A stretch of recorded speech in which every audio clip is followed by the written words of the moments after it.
Sama sa usa ka cellphone, moabot ang panahon maigsuon no ang atong kinabuhi, ah, maigo sa mga pagsulay. Naay panahon nga dili na ma-charge. Kana bitong moment sa imong kinabuhi nga gusto ka mag-recharge spiritually sa Ginoo, pero bisag unsaon nimo murag yung gakaigo gyud ka sa mga struggle sa imong kinabuhi. Down gyud ka totally. Bisag unsaon nimo connect og balik sa Ginoo, murag yung nagi mga naay outward force nga gusto mo bira sa imuha nga dili ka makabalik sa Ginoo. Ingana ang kahimtang sa usa ka Kristohanon maigsoon, mura nag cellphone nga bisag unsaon og charge. Ang nahitabo na di ay kay naanay daot sa sulod. So kato basa kayo na ang battery may so pag-ukab maigsoon sa mga teknisyan, nakita nito basa gyud. Bisag giunsa nako pagpauga, pila ka adlaw gipauga nako. Pag open sa mga teknisyan, nakita niya dito ang battery perting basa gihapon maigsoon. Wala gyud, wala na drain, wala na uga maigsoon. Ang sulod nga bahin. So naay mga moments sa atong life nga bisag abi nimo okay na, gibuhat na nimo tanan, naningkamot ka, mo survive ka, pero naagi mga panahon nga dili pa gyud okay para sa Ginoo. Kay sa sulod na pagi diferensya, dili na ka makakonek balik sa Ginoo. But I believe maigsuon nga sa atong kinabuhi nagtuo ko nga basta consistent lang ka og dili gid ka mo give up og sangpit sa Ginoo. I believe in the long run maigsuon sa imong mga sacrifices, tabangan ka sa Ginoo og didto nimo masinati ang tinuod nga kadaugan nga ikaw mismo ang imong kinabuhi, ang imong mga experiences na himo ng panalangin sa ubang mga tao usab nga nakasinati og mga challenge sa kinabuhi sama nimo. Although lahi siguro ang mga challenges, pero ang pain nga gakapil nimo, ang pain nga gakapil nila maigsuon, ang mga struggle nga ilang gibati maura maigsuon, pareha ra gihapon. Ang problema lang ani is naabay ni tabang nimo, naabay ni attempt maigsuon og bira sa imo, labi na nga naaka na nga moment maigsuon nga discouraging na gid kayo nga situation. Naabay gusto nga mubira sa imo balik diya sa Ginoo. So we need each other maigsuon. Labi na sa mga pamilya karon, daghang mga pamilya maigsuon nga dili malikayan, bisan pag muingon ka nga magpuyo gyud mi nga malipayon. Pilion na mo nga in spite sa mga away-away, mga lagad gihapon mi sa Ginoo, pero naagi instances maigsuon nga madamay na pati ang pagpangalagad sa Ginoo tungod lang sa mga misunderstanding, tungod lang sa mga forces maigsuon, outward forces sa palibot nga gusto mo bira sa imo. Anyway, desisyon ra man gid nato tanan na siya, pagpili nato tanan. Then sama sa ako na experience nako nga murag abi nako mauna to ang katapusan sa akong cellphone. Wala na, guba na, di na, pero niabot gid ang punto nga akong gidala ang cellphone didto sa technician nga siya mismo, siya gid ang nakabalo unsaon pag-ayo or unsay daot. So ingana ra gyapon same thing maigsuon sa atong kinabuhi. Kung makaagi man ka og mga struggle sa imong kinabuhi karon, direct to God, duol diretso sa imong technician, spiritual technician nimo nga mao ang Ginoo. Duol sa Ginoo, ampo, spend time sa Ginoo bisag 3 minutes, 5 minutes. Kung di nimo kaya ang taas-taas nga mga pag-ampo, wala may problema ana. Kay nakadungog ug nakakita man ang Ginoo. So naara day na sa imuha maigsuon. Moabot ang panahon nga matingala na lang ka nga ang imuhang 1 minute prayer nahimo ng 5 minutes, nahimo ng 10 minutes, because diha na mauna na nga moment nga ma-feel nimo nga wala gyud ka pasagdi sa Ginoo, taliwala sa tanang mga naagian nimo sa imong kinabuhi, naagi perminti ang Ginoo. Mahimo na kang faithful diha sa pagpangalagad sa Ginoo because of all the challenges nga nahimo kang victorious ato. Ingana lang maigsuon no, tulo ka butang akong i-share maigsuon sa inyo, 3 powerful truths that we can learn about our trials nga based aning passage nga atong gibasa maigsuon. Number 1, trials show God's power. Pinaagi sa mga pagsulay diha makita og madayag ang gahom sa Ginoo sa atong kinabuhi. Verse 7, makita nimo sa verse 7, but we have this treasure in jars of clay to show that this all surpassing power is from God and not from us. So diha maigsuon no, kining gitawag nga clay jars, kining mga jars maigsuon earthen jars, sa una nahimo ni siyang storage maigsuon sa mga scriptures, kanang mga page ra sa una maigsuon nga mga pulong sa Ginoo, kay dili pa man gina totally Bible sa una, page pa na, manuscript pa na siya. No, dito ginalukot na dito ang mga pages maigsuon, gisulod dito sa jar maigsuon. Then ang nahitabo maigsuon, pulong to siya sa Ginoo gisulod sa usa ka jar nya. Ang naka-shocking ani kay kato nga mga pulong ang gadala ato maigsuon, ang gadala ato, that is good news to siya, mga pulong to siya sa Ginoo. Ang gadala sa maong good news is mga weak ug mga breakable nga messengers. Kinsa man ang mga messengers katong mga alagad sa Ginoo sa una nga gitawag sa Ginoo, mga huyang ra gihapon, mga naay mga sala, naay mga binuhatan nga supak sa kabubuton sa Ginoo, pero ang tinuod bitaw maigsoon gigamit yapon sila sa Ginoo. So usa ka banga ano nga makaingon ka nga dili kayo importante, bratuhon ra kaayo, pero naa didto nasulod ang treasure nga mao ang pulong sa Ginoo, nasulod maigsoon. So karon kining imuhang mga gibati sa kinabuhi, mga struggle sa kinabuhi, makonsider na siya maigsoon nga mga earthen jars, mga banga, mga igsuon nga mga walay pulos, mga wala kaayoy bili, dili mahal, wala kaayoy value, pero unsay naa sa sulod, unsay naa sa sulod, unsa may naa sa sulod sa mao nga kinabuhi nga walay bili, naa diha ang pulong sa Ginoo, naa diha ang Ginoo, naa diha ang espiritu sa Ginoo nga kanunay nagsigig panghikap og nagsigi og tandog sa imong kinabuhi. So our bodies, our outward appearance, our essential humanity, our physical disabilities, our shattered dreams, these are all elements of our jar of clay. Not of these things can bring meaning or a sense of value to our lives.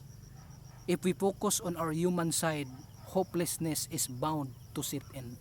Ayaw yung focus maigsuon, kining atong lawas, kining atong kinabuhi temporary ra ni siya. Sama sa cellphone, maguba ra bisag unsaon nimog amping, kwarta bisag unsaon nimog tago, mawala ra gyapon, na usay kawaton pagyud. Mga butang diri sa kalibutan is just temporal things. Kung mo focus ta ani, mawala kita sa passing, moabot sa panahon gid nga hopeless na gid kayo ta. So ayaw focus maigsuon anang mga butanga nga lumalabay ra, nga kawaton ra gihapon sa kaaway. Focus maigsuon sa imong kinabuhi, relasyon nimo diha sa Ginoo. Hinayag balik ang imong relasyon diha sa Ginoo. What is kept inside that broken, fragile or ordinary jar of clay is a treasure, a priceless treasure of immeasurable worth, so that God's power might be displayed through our trials, our weakness, and our pain. Tinuod na siya maigsuon. So kini si Beethoven, kung nakadungog na mo ani, ako ning nadunggan nga apelyido since elementary pa ko. Ang tinuod yan niya nga ngalan is Ludwig van Beethoven. Usa siya ka sikat og ilado nga German composer maigsuon sa music. Sa una maigsuon, sa edad pa siya og 5 ka tuig before siya nahimong ilado, no, before siya nahimong known. 5 years old pa siya maigsuon, ga-play na siya og violin, gatugtog na siya og violin maigsuon, uban sa iyang mentor, iyang papa nga musician gihapon. So 5 years old pa siya, hangtod nahimo siyang 13 years old, nahimo na siyang concert organist. So kung naay mga concert nga gakahitabo bisag asa nga lugar, siya ang ga-play sa organ maigsuon. Then at the age of 20s, sa mga 20s na niya nga pangidaron maigsuon, nag-study siya maigsuon under kay Mozart, usa ka ilado gihapon kayo nga musician maigsuon. Iyahang mentor si Mozart, siya ang minty. So naay mga communication nila dito, naay mga training nila dito maigsuon kakahitabo. Pero you know what, ana nga pangidaron niya 20s maigsuon, diha na nag-anam-anam og kawala ang iyang hearing. Imagine na kung musician ka, nya dili ka maayo sa hearing, yabog yun maigsuon. Samot na kung mawala na gyud ang imong pangdungog, anam-anam nagkawala imong pangdungog, kanang medyo bungol-bungol na. So ani nga pangidaron, struggle na siya ani maigsuon. So na siya mentor, na siya mentor, pero struggle na siya. And at the age of 50 maigsuon, bungol na gid siya maigsuon, di na gid siya kadungog.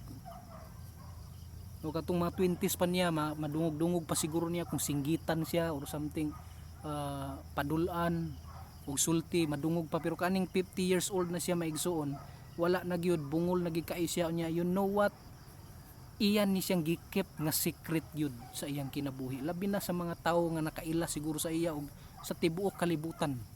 Nahimo na siyang ilado, gisekret gid niya maigsuon, wala niya gisulti nga bungol na siya. Unya ni attempt siya og kandak og orkestra mga igsuon, taliwala nga bungol na siya. Imagine na ha, gakandak kag orkestra, group of musicians, mga instrument players na adya sa imong atubangan, ikaw ang gakandak, ikaw ang gahatag og beat nya, bungol ka.